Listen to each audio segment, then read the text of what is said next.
చాలామంది అడుగుతారు, sir food habits వల్ల అపెండిసైటిస్ అవుతుందా, లేదంటే బయట ఆహారం ఎక్కువ తీసుకోవడం వల్ల అపెండిసైటిస్ అవుతుందా అని.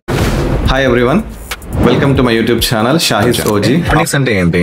అపెండిక్స్ అనేది ఒక ఆర్గాన్. మన స్మాల్ ఇంటెస్టైన్, చిన్న పేగు, లార్జ్ ఇంటెస్టైన్, పెద్ద పేగు, ఆ రెండింటి మధ్యలో ఒక చిన్న ఆర్గాన్ ఉంటుంది. That is called appendix. మరి చాలా మంది అంటారు అపెండిసైటిస్ అంటే ఏంటి? ఈ అపెండిక్స్ కి ఇన్ఫెక్షన్ అయినప్పుడు, అంటే ఇన్ఫ్లమేషన్ కానీ ఇన్ఫెక్షన్ కానీ అయినప్పుడు అపెండిసైటిస్ అంటాము. ఎలా తెలుస్తుంది మనకు అపెండిసైటిస్ వచ్చిందని? పేషెంట్ కి అబ్డామినల్ పెయిన్ రావడము, నాజియా అంటే వామిటింగ్ సెన్సేషన్ రావడము, వామిటింగ్ అవ్వడము, పెరి అంబలికల్ పెయిన్ అంటారు, అంటే అంబలికస్ దగ్గర నొప్పి ఉండడము, right side abdomen, right lower abdomen లో పెయిన్ ఎక్కువగా రావడము, మోషన్ దగ్గర పెయిన్ రావడము, అంటే మోషన్ వెళ్ళేటప్పుడు పెయిన్ అవ్వడము, లేదా కొంతమందికి మోషన్ స్టాప్ అయిపోవడము సివియర్ కండిషన్స్ లో. ఈ కండిషన్స్ ని అపెండిసైటిస్ అంటాము. ఈ అపెండిసైటిస్ రావడానికి గల కారణాలు ఏంటి?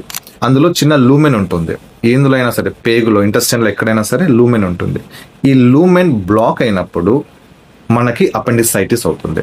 ఎందుకు బ్లాక్ అవుతుంది? There are 2-3 reasons. Main reason ఏంటంటే, మనం తిన్న ఆహారం, ఫుడ్ ఏదైతే ఉంటుందో అది మోషన్ రూపంలో ఆ ఏరియాలోకి వెళ్ళి అక్కడ చిన్నగా బ్లాక్ అయినప్పుడు, ఆ ఆరిఫైస్, ఆ హోల్ ఎప్పుడైతే బ్లాక్ అవుతుందో అప్పుడు మనకి అపెండిసైటిస్ అయ్యే ఛాన్స్ ఉంటుంది.